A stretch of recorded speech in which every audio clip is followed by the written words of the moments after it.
오늘은 벌써 3월의 첫 주가 되었습니다.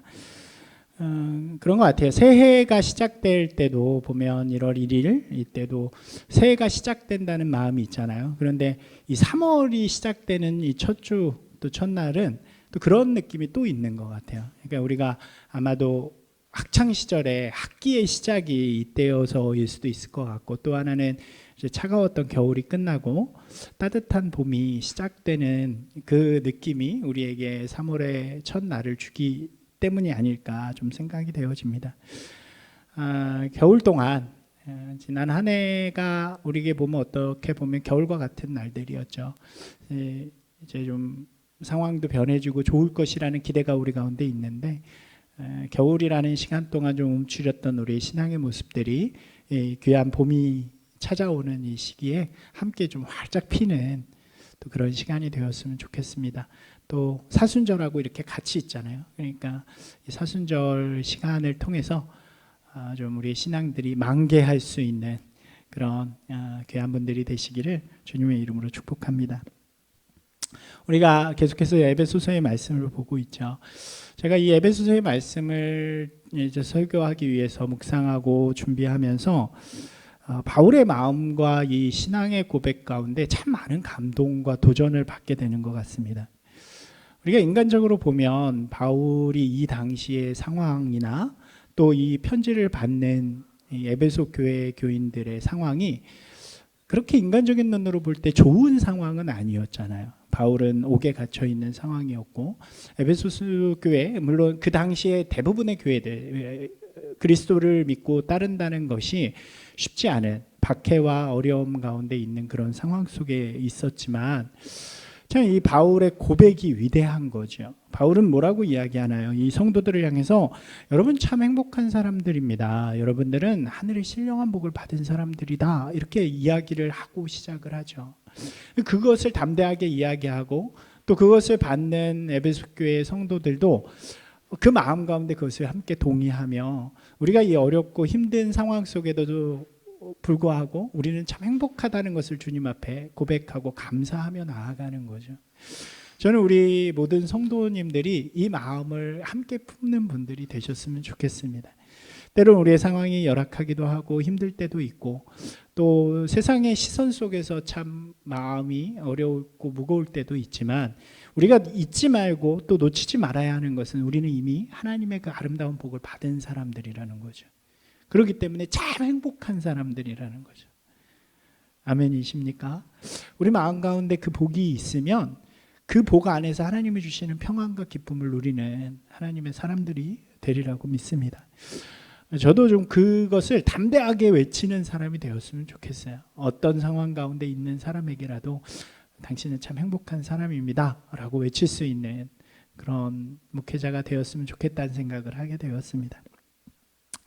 오늘은 지난주에 이어서 에베소서 2장 뒷부분의 말씀들을 우리가 좀 나누려고 합니다. 에베소서 2장의 말씀의 시작은 이렇게 했었죠. 허물과 죄로 죽었던 너희를 살리셨도다. 하나님께서 예수 그리스도를 통해서 죽어있는 우리를 생명을 주시는, 살리시는 역사를 하셨다라고 이야기를 했습니다. 그리고 그 안에서, 이 예수 그리스도 안에서 우리에게 동일한 일들, 그러니까 예수 그리스도에게 행하셨던 하나님의 그 놀라운 역사가 오늘 그를 따르는 모든 하나님의 백성 가운데 동일하게 일어났다는 이야기를 했죠. 기억나시나요? 한번 기억해 보실까요? 하나님께서 그리스도와 함께 우리를 어떻게 하셨어요? 살리시고, 그리스도와 함께 우리를 일으키시고, 그리스도와 함께 우리를 앉히셨습니다.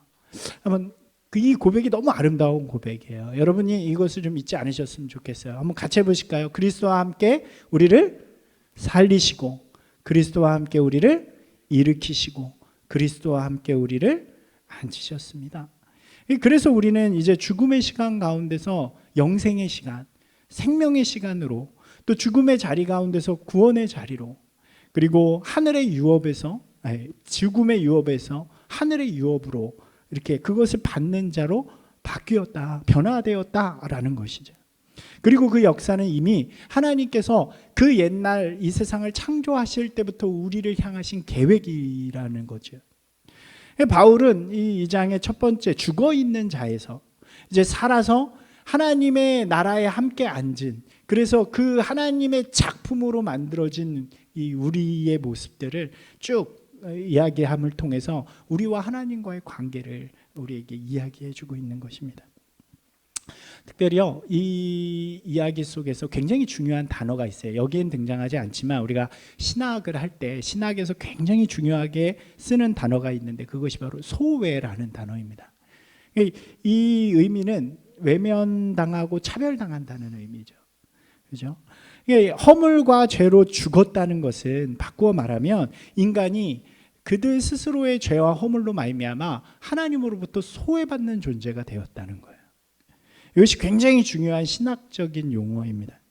창세기에 등장하는 아담과 하와의 이야기가 있죠. 죄로 인해서 하나님이 더 이상 그들과 함께하지 않으세요. 그들은 하나님의 보호 아래에 더 이상 있지 못합니다. 하나님께서 만들어주시고 하나님께서 이끌어가시는 그 하나님의 동산에서 쫓겨나게 되죠. 그리고 더 이상 그들을 돌보지 않는 상태가 되어져. 이것이 죽었다라고 이야기하는 것입니다. 그 용어를 소외라고 부르는 거죠. 우리가 이것을 좀 이렇게 우리의 입장에서 이해를 해보면요, 이건 완전하진 않지만 그래도 조금 이해를 돕기 위해 보면 인간 사이에서도 그런 이야기들을 할 때가 있잖아요. 아주 가까워요. 부모와 자녀일 때도 있고 친구와 친구일 때도 있는데 어떤 특별한 이유 때문에 원수가 돼요. 그때 흔히 하는 말이 있잖아요. 너는 죽었다고 생각할게. 너는 더 이상 나에게 존재하지 않아.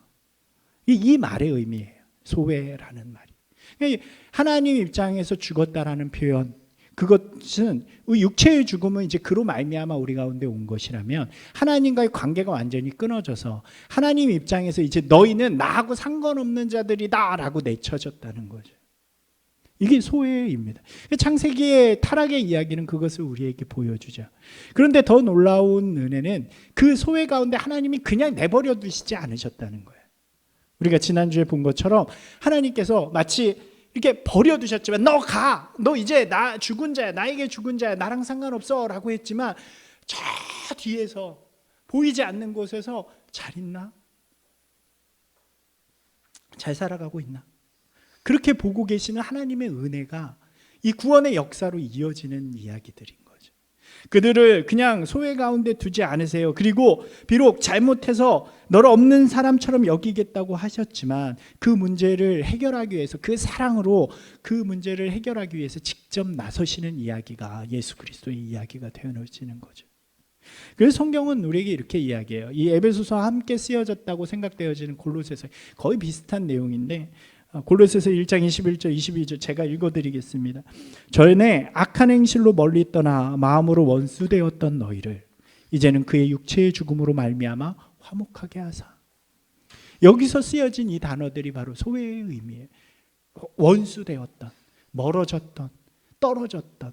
그런데 어떻게 해요? 육체에 예수 그리스도의 그 은혜로 말미암아 화목하게 하신, 원수를 화해시키시는. 그래서 예수 그리스도께서 중보자라는 말을 하는 거예요. 원수되었던 우리를 연결해 주셨다는 거죠. 이 에베소서 2장의 앞부분은 하나님께서 스스로 인간의 죄 때문에 소외되었던 그 인간 간의 관계를 스스로 해결하시는 하나님의 능력을 우리에게 이야기해 주고 있는 것입니다. 여러분, 그 소외가요, 근데요, 하나님과 인간 사이에만 있지 않아요. 그 하나님으로부터 멀어진 인간, 그래서 소외되어진 인간이 인간과 인간 사이에서 소외를 만들어내기 시작을 하죠. 죄로 인해 원수가 된 사람들이 또다시 그 안에서 서로 원수가 되어서 서로를 소외 가운데 몰아넣게 되는 것입니다.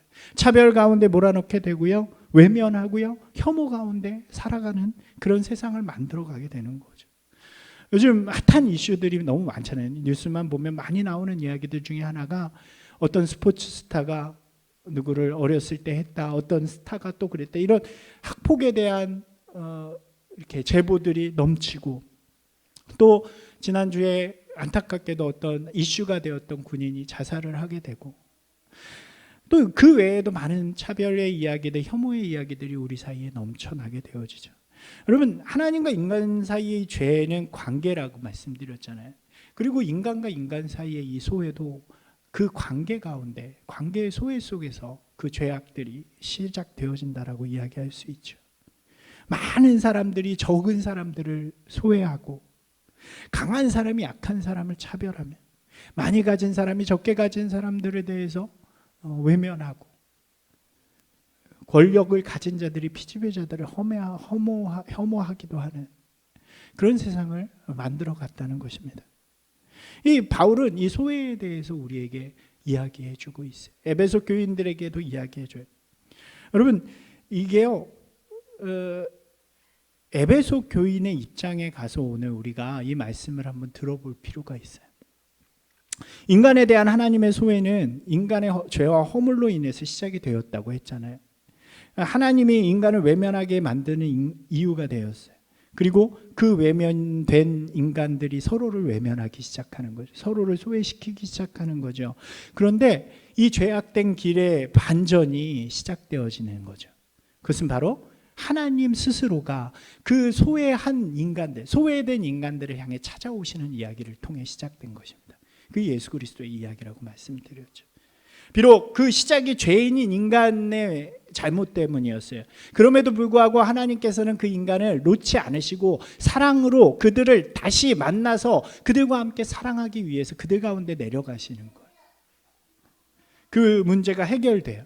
그 이야기를 앞에서 했어요. 그리고 나서 그 다음에 바울이 뭐라고 이야기하냐면 오늘 이 후반부의 시작인 11절을 보시면 그러므로 생각하라라고 시작을 하는 거예요. 하나님께서 우리 가운데 스스로 내려오셔서 이 소외 문제를 해결하셨어요. 여러분, 원래 죽었던 자였는데 하나님이 다시 살리셨어요. 작품으로 만드셨어요. 여러분, 그러니까 한번 생각해 보세요. 그러면서 하나의 문제를 더 이야기하기 시작해요. 바로 이방인들과 유대인들의 관계에 대해서 이야기를 해요. 그러니까 이게 이방인들이 받았던 소외와 차별이죠. 2장 11절 12절 말씀 우리가 함께 읽어볼까요? 2장 11절 12절 말씀입니다. 같이 읽겠습니다. 그러므로 생각하라. 너희는 그때에는 육체로는 이방인이요 손으로는 육체에 행한 할례를 받은 무리라 칭하는 자들로부터 할례를 받지 않은 무리라 칭함을 받은 자들이라. 그때 너희는 그리스도 밖에 있었고 이스라엘 나라 밖의 사람이라. 약속의 언약들에 대하여는 외인이요 세상에서 소망이 없고 하나님도 없는 자이더니. 여러분, 이 에베소 교인들이 받은 이 차별, 이 소외는요, 두 가지에서 다 온 거예요. 그죠? 하나님을 알지 못하는 하나님으로부터 죽었던 자, 이 하나님으로부터 받았던 소외가 있고요. 또 하나는 이 유대인들로부터 받았던 소외가 있는 거예요. 뭐라고요? 여기 보면 할례 받지 못한 무리라는 표현을 쓰죠. 여러분, 이 말이요, 우리에게는 별로 안 와닿아요. 그죠? 이스라엘이 가깝지도 않고 우리는 이미 기독교 역사가 오래되었기 때문에 이것이 별로 상관이 없는데, 이 당시에 이 자리로 우리가 들어가 보면요, 이것이 굉장히 가슴 아픈 일이에요. 할례 받지 못한 자라는 말은 이 이스라엘 유대인들이 이방인들을 향하여서 엄청나게 쏟아내는 혐오와 차별의 말이었어요. 그들은 자기들만이 하나님 앞에 굉장히 선택받고 또 자신들만이 특별한 존재라고 여겼잖아요. 그렇기 때문에 자신들을 제외한 모든 이방인들, 외국인들은요, 이 자격이 없는 거예요. 사람처럼 취급도 못 받는 거예요. 그래서 외면하고 소외하고 차별하고 이 혐오하는 대상이 되어지는 거죠. 그게 어느 정도였나 한 예를 이렇게 읽어보니까요. 여러분, 우리 옆에 만약 누군가 임산부가 있는데 갑자기 진통을 하는 거예요. 그러면 어떻게 해야 돼요? 도와줘야 되잖아요. 우리가 전문 지식이 없으니까 막 그런 건 못하더라도 병원에 전화를 걸어준다든가 데려다 준다든가 이런 건 할 수 있잖아요. 그런 상황이 오게 되면 유대인들은 이 사람이 누군가를 먼저 체크해야 돼요. 유대인인가? 이방인이라면 절대로 도우면 안 됩니다. 그러니까 이게 개인의 선택으로 내가 도울까 말까, 내가 하나님 입장에서 유대인인데 별로니까 안 도와, 이게 아니라 도와서는 안 된다는 규칙이 있는 거예요. 자기들의 전통 가운데. 왜일까요? 유대인들하고 가까이 하는 것도 물론 아니지만 뭐가 문제냐면 또 새로운 유대인이 태어나기 때문에 그렇대요. 이거 일이 한 예지만 그 이 예 말고도 이들이 자신들을 얼마나 거룩하고 높이면서 다른 이들 이방인들을 비하하고 이렇게 소외시켰는가를 우리가 잘 알 수 있는 이야기들이죠. 이러한 소외와 차별의 상징이 하나 있어요. 그게 뭐냐면 성전의 담입니다. 그러니까 이 당시에 예수님이 계셨던 당시에 성전이 예루살렘에 있었는데 이 성전은 제3성전이라고 불리기도 했고요. 헤롯의 성전이라고도 불리기도 했습니다. 우리가 제일 잘 아는 성전은 뭘까요? 제1성전인 솔로몬의 성전이죠. 근데 솔로몬의 성전이 바벨론에 의해서 무너지게 되고요. 그리고 제2성전은 포로로 잡혀갔던 이들이 돌아와서 스룹바벨을 중심으로 만드는 이제 포로기 시대에 세운 제2성전입니다. 그것도 기원전에 1세기에 로마에 의해서 무너지게 돼요. 그리고 이 헤롯이 대왕이 되면서 그 지역에 유대인들을 위해서 예루살렘에 세 번째 성전을 지어주는 거예요. 그게 제3성전입니다. 근데 이 성전이 어떻게 되어 있냐면 중앙에 이제 성소를 모시는 곳이 있고요. 그 주변에 뜰이 있습니다. 이 뜰이 있는데 이 뜰의 이름이 이제 제사장의 뜰, 제일 가까운데 그다음에 그 옆에 남자의 뜰, 여자의 뜰이 있었다 그래요. 그러니까 그거는 이제 성전하고 높이가 다 같은 거예요. 그리고 나서 그 옆으로 긴 담이, 높은 담이 쫙 둘러싸요. 그리고 그 바깥으로 뜰이, 바깥 뜰이 있습니다. 근데 이 바깥들의 이름이 이방인의 뜰이었어요. 여러분 우리가 이 시대를 좀 이해하면 이 시대가 로마 시대잖아요. 그러니까 로마가 그 지역들 전 세계를 다 지배하면서 이제는 모든 지역의 나라 개념이 사라지잖아요.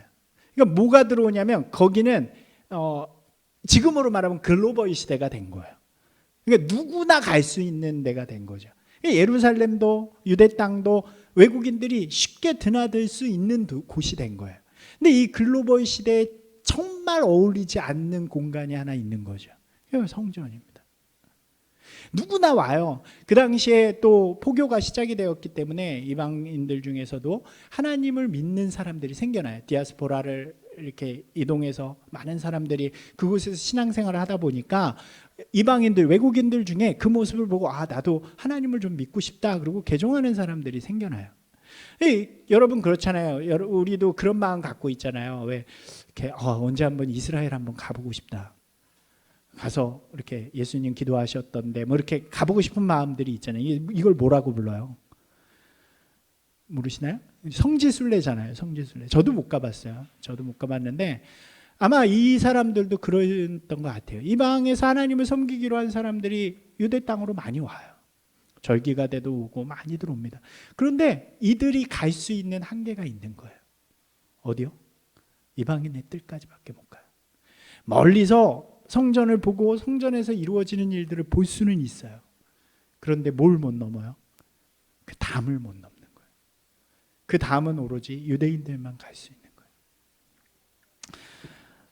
심지어 그 담에요 이렇게 쓰여져 있다고 그래요. 유명한 유대인 역사가 요세푸스가 쓴 책에 보면 그렇게 돼 있어요. 외국인이 그 안으로 들어가면 사형을 처한다. 그리고 실제로 1871년에 이 무너진 성벽에 돌들이 발견되었는데 거기에 이런 문구가 진짜 쓰여져 있다는 거예요. 어떤 이방인도 성전 주위의 장벽 및 경내에 들어올 수 없다. 만약 그렇게 하다가 잡히면 죽음을 당하고 그 모든 책임은 그의 잘못이다. 여러분 이방인이 하나님을 믿기로 해도요 절대로 갈 수 없는 거예요. 근데 그러한 모습이 어디까지 이어지냐면 바울이 이제 이방인들에게 복음을 전하잖아요. 나가서 복음을 전해서 교회들이 생겨나고 그들이 이제 절기가 되고 그러면 이 예루살렘으로도 많이 와요. 근데 그때도 못 들어가는 게 들어가면 절대로 안 되는 게 된 거예요. 하나님의 은혜와 사랑을 먼저 받았지만 유대인들이 그들은 절대로 그 사랑을 나누어 줄 생각을 안 하는 거예요. 우리만 갖고 있고 우리만 최고이고 그러니까 이것을 갖지 못한 너희들은 다 차별의 대상이 되어 있을 수밖에 없다고. 그래서 어떻게 이렇게 당당하게 말해요? 여러분 이 시대가요 이스라엘이 세상을 지배하던 시대가 아니잖아요. 이스라엘이 강한 시대가 아니죠. 근데도 그들은 이방인들, 로마 사람들도 다 차별하는 거예요. 여러분 바울이요 이 얘기를 여기서 꺼내는데 좀 특별한 경험이 배경이 되었던 것 같아요. 사도행전 21장에 보면 무슨 이야기가 나오냐면 바울이 3차 전도 여행을 끝나고 이제 에베소 지역 근처에 있는 밀레도라는 곳에서 에베소 교회인들을 불러요. 그리고 그곳에서 마지막 설교를 하잖아요. 그때 유명한 말이 하나님께서 나에게 주신 사명 곧 그리스도의 복음을 전하는 일은 제가 목숨이 아깝지 않습니다. 그 이야기가 왜 나오냐면 예루살렘 간다 그러는 거거든요. 저 예루살렘 갑니다. 그러니까 그 사람들이 예루살렘 가면 죽을지 몰라요. 잡혀갈지 몰라요. 예수님처럼 당할지 몰라요. 가지 마세요. 그러니까 그렇게 말하는 거예요. 저 사명을 위해서 갑니다. 그러고 나서 예루살렘으로 들어가요. 근데 제가 여러 번 말씀드렸지만 바울은 굉장히 전략적이고 예수님의 그 일을 알고 있는 사람이었기 때문에 조심해요. 그러니까 어떤 거에도 안 걸리기 위해서 막 정결법부터 해가지고 그들이 원하는 걸 다 지켜줘요. 그런데 하나 딱 걸리는 일을 해서 고발을 당합니다. 그게 뭐냐면 이방인인 사람과 이 시내를 돌아다닌 거예요. 이방인인 드로비모라는 사람과 시내를 돌아다니면서 아마 뭘 사기도 하고 그랬겠죠. 근데 그 모습을 유대인들이 보고 성전에 들어가지 않았어요. 그런데 이방인들을 데리고 성전에 들어갔다 그렇게 고발을 한 거예요. 그래서 잡혀가게 되는 거죠. 그 이후에 막 변론이랑 이런 걸 통해서 풀려나게 이제 로마로 가게 돼요. 한 3년 정도 그곳에서 갇혀 있는 상태로 있다가 로마로 가서 그곳에서 다시 재판을 받게 되는 건데, 그러니까 지금 그 경험을 한 거예요. 근데 그 드로비모라는 사람이 누구냐면 에베소 교회 교인이었어요. 에베소 사람이다 이렇게 되어 있어요. 지금 이 에베소 교회의 사람들은요, 이 바울이 말하는 의미를 조금 더 잘 알 수 있는 거예요. 그 경험을 가진 사람이요, 아무리 자신이 믿어도, 자신이 아무리 예수 그리스도의 복음을 받았어요. 그래도 못 넘어요? 성전의 담을 못 넘는 거예요. 우리가 아무리 믿어도요, 저 로열 패밀리의 자리에 못 가는 거예요. 그런 마음으로 있는 거예요. 그때 바울이 이렇게 선언하는 겁니다. 우리 13절 14절 읽어볼까요? 이제는 전에 멀리 있던 너희가 그리스도 예수 안에서 그리스도의 피로 가까워졌느니라. 그는 우리의 화평이신지라 둘로 하나를 만드사 원수된 것 곧 중간에 막힌 담을 자기 육체로 허무시고. 여러분 이 말을 하는 거예요. 뭐라고 이야기해요? 여러분 예수님께서 여러분을 향한 소외의 담을 허무셨어요. 성전의 담은요, 예수님과 함께 허물어졌습니다. 더 이상 성전은 존재하지 않습니다. 이제 하나님이 여러분과 함께 하십니다. 여러분이 성전이에요. 여러분이나 유대인이나 이방인이나 누구나 다 같은 존재가 되는 것입니다 라고 이야기해 주고 있는 거예요. 여러분 복음서에 보면요, 예수님이 뭐라고 이야기하세요? 성전을 바라보시면서 너무 슬퍼하세요. 왜요? 성전이 그 기능이 됐단 말이에요. 하나님을 찬양하고 하나님을 노래해야 하는 그 성전이, 여러분 마치요 창세기의 선악과 같은 거예요. 선악과를 보면서 아담이 하나님을 노래하고 하나님과의 약속을 좋아하고 하나님을 바라보면서 야 저것을 찬양해야 하는 그것이, 그러니까 이스라엘에게도 그렇게 보여져야 하는 성전이 자신을 높이고 자신을 아름답게 하고 자신을 가치 있게 만드는 것처럼 보여지게 만들어 거예요. 보암직하고 먹음직하고 지혜롭게 할 만큼 탐스럽게 보여지게 만든 거예요. 그것을 누리고 있는 거예요, 이스라엘 사람들이. 예수님께서 그걸 보시고 너무 슬퍼하세요. 그리고 뭐라고 말씀하세요? 저 성전이 무너질 것이다. 여러분 실제로 성전이 무너진 건요, 예수님 돌아가신 후에 한 40년 정도 흐른 후에, 몇십 년 정도 흐른 후에 그 성전이 무너져요. 근데 여기서 말한 성전이 무너진다는 것은 보이는 성전만을 이야기하는 게 아니라고요. 소외와 차별, 외면과 혐오의 상징이었던 그 성전, 하나님과 인간 사이를 가로막고 있던 그 소외의 담, 그것이 사라졌다라고 이야기하는 거예요. 여러분 하나 더 이야기해요. 바울이 무엇을 이야기하냐면 법조문으로 된 계명에 대해서 한 번 더 이야기를 해요. 한 번 더 읽어볼까요? 15절 말씀입니다. 법조문으로 된 계명의 율법을 폐하셨으니 이는 이 둘로 자기 안에서 한 새 사람을 지어 화평하게 하시고. 여러분, 이 소외의 상징 중에 하나가 이 법조문으로 된 계명이에요. 여러분, 왜 법조문으로 된 계명이라고 말했을까요? 율법이라고 그러면 쉽잖아요. 계명이라고 그러면 쉽잖아요.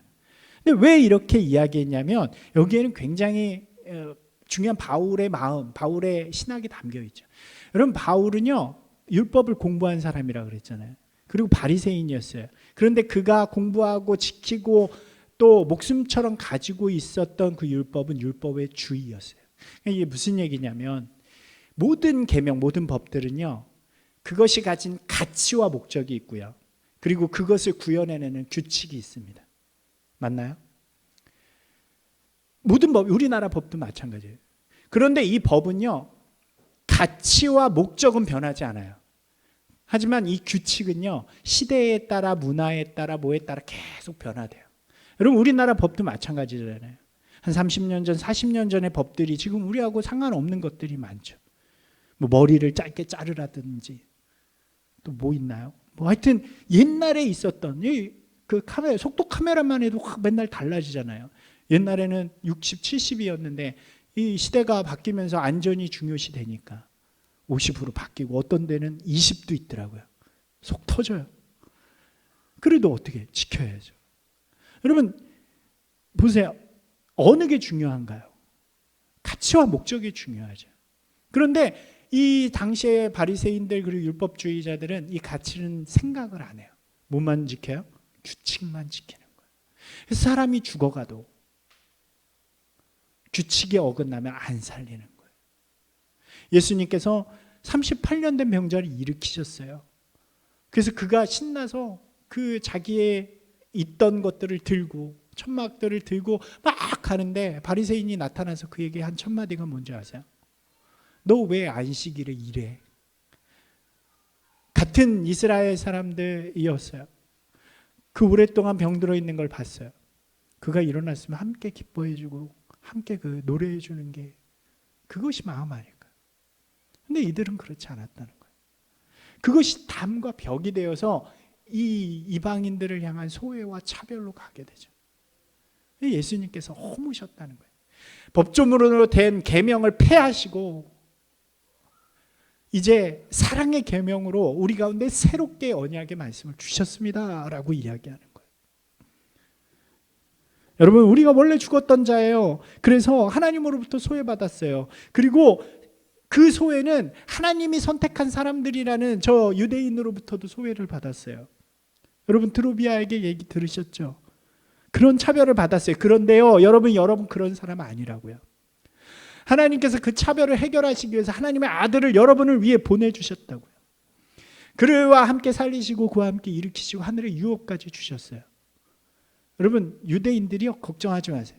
그들의 가치였던 성경과 율법을 허물어 주셨어요.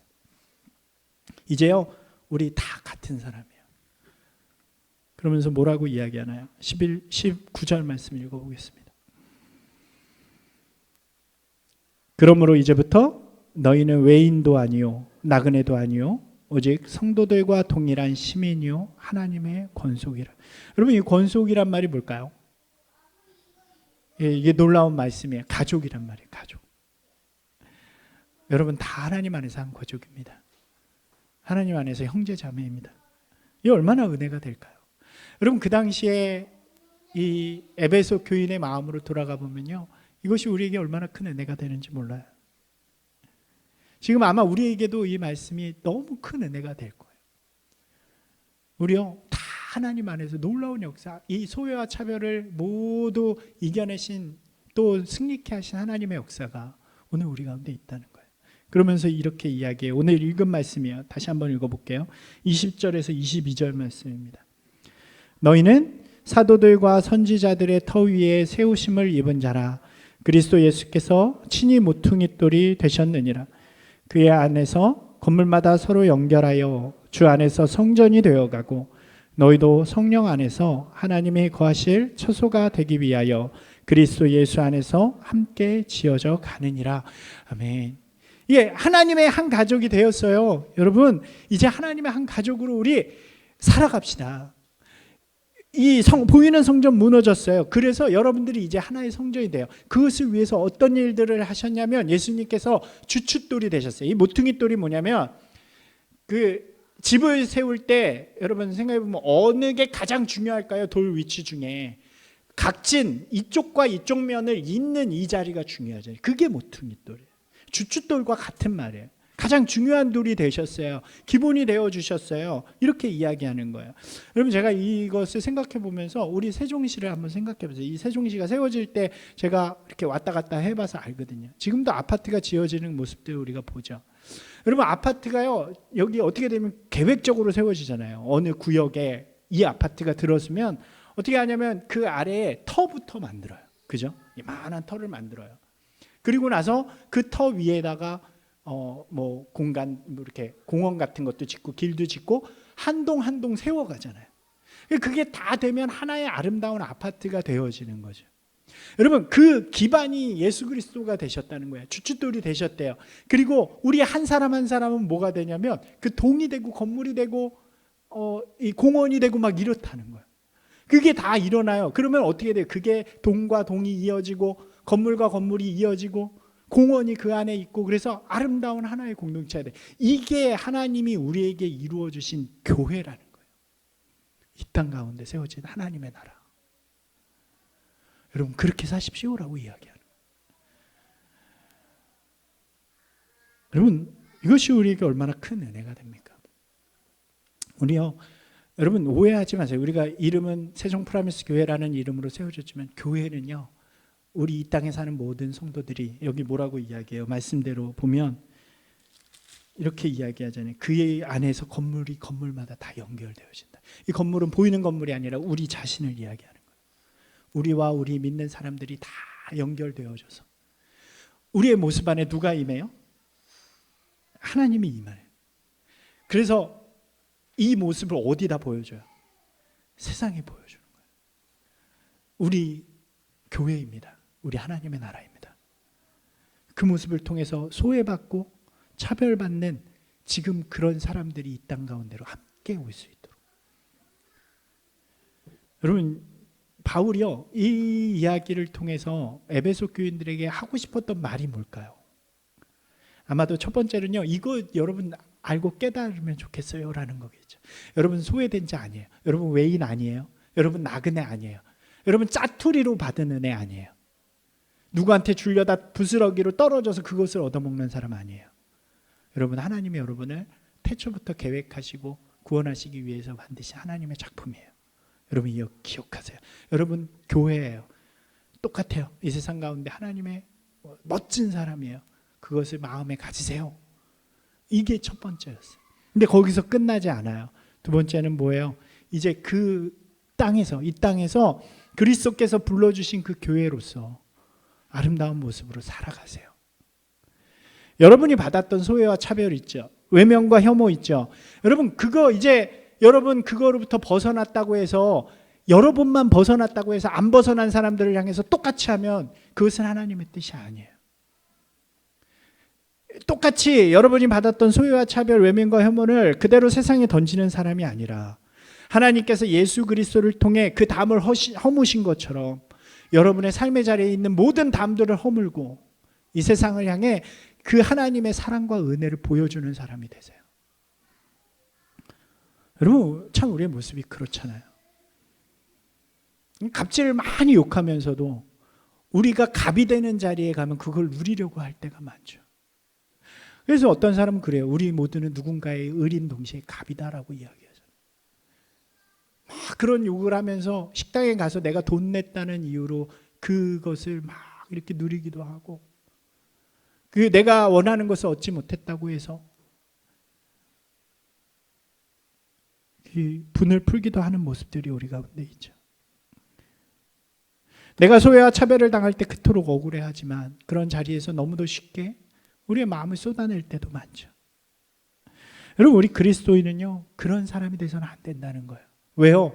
우리가 받은 그 하나님의 은혜와 사랑이 얼마나 큰지를 깨닫는다면 소외되고 차별되고 죽었던 우리를 살리신 그래서 이 모든 소외와 차별의 담을 허무신 그 하나님의 사랑과 은혜를 깨달았다면 그리고 그 마음을 하나님의 아직도 소외와 차별 가운데 있는 자들을 향한 하나님의 마음을 이해한다면 우린 그런 사람이 되어서는 안 된다는 거죠.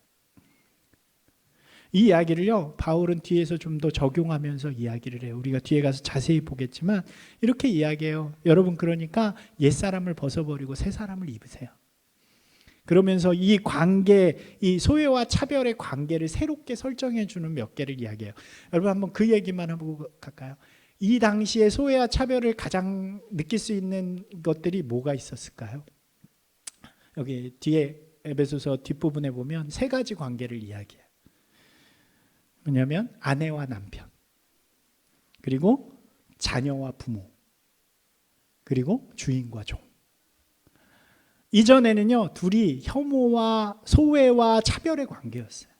그죠? 지금은 아니지만 이때는 여자가 남자의 부속물처럼 여겨지던 시대니까요. 자녀요, 부모가 얼마든지 팔면 되는 존재였던 거예요. 종은 뭐 말할 것도 없죠. 그런데 그것을 새롭게 정의해 주는 일들이 일어나는 거예요. 여러분, 그게 아닙니다. 소외와 차별의 담을 허무십시오 하면서. 그때 좀 자세히 보도록 하겠습니다. 사랑하는 여러분, 이 말씀이요, 오늘 우리에게 좀 큰 도전이 되었으면 좋겠습니다. 저도 말씀을 준비하면서 이 말씀이 참 도전이 많이 되었어요. 모든 시대가 그러겠지만 특별히 요즘 시대 매스컴이 발달하면서 이 소외와 차별의 벽이 담이 점점 더 깊고 높아지는 것 같아요. 우리 그리스도인도 그거에 동참하는 모습들이 너무 많죠. 우린 그리스도인이니까. 우리는 이미 구원받았으니까.